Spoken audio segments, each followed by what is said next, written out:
And welcome to Local Edition on Time Warner Cable. I'm Steve Swatt with the Sacramento Report. In the next few minutes, we're going to talk about a legislative effort in Sacramento dealing with communities that might want to switch electricity providers. My guest this segment is Steven Bradford, a member of the State Assembly from Englewood. Thanks for being with us. Thank you. So tell us about the issue. What's this issue all about? Because on occasion we do hear about communities that they're fed up with whether PG&E or one of the investor-owned utilities. They don't like the rates. They don't like the reliability, for example. So tell us about the issue that you're dealing with. The bill I authored is 2145 that deals with community choice aggregation. Community choice aggregation was started 12 years ago by legislative efforts to address the energy crisis in 2000-2001, and it was created to give consumers an alternative to your incumbent utility provider, and it provides opportunity to aggregate power, be it through a local municipality or surrounding communities, and hoping to buy power at a cheaper, more affordable rate. What my bill does is change it from an opt-out to an opt-in. Currently, it states that if you're not satisfied with the community choice aggregation, you have to opt out. I'm saying it's more proactive to opt into it. Well, what's the problem with opting out? Because I mean, let's say let's say you don't like the service you're getting from PG&E or whatever, and so then you come up with a new plan. Your community, it could be an irrigation district or something like that.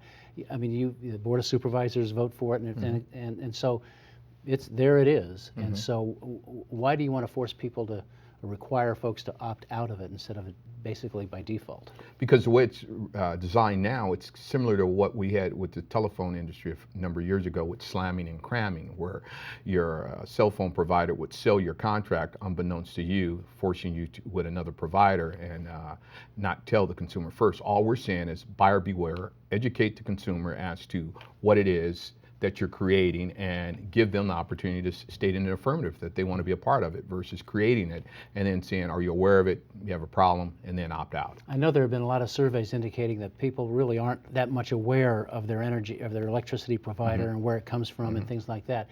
But getting back to this opting in or opting out issue, if you're requiring people to opt in to learn about it and then say, yes, I want to be part of it, there will be some criticism. There has been some criticism that you are merely protecting the big investor-owned utilities, whether it's SoCal Edison or Sempra or PG&E. Farthest thing from the truth, and we've heard that criticism, and the first thing I would say is that the difference between your investor-owned utility and a CCA, the CCA, if it's created, has a option or the opportunity to serve. They can refuse any customer.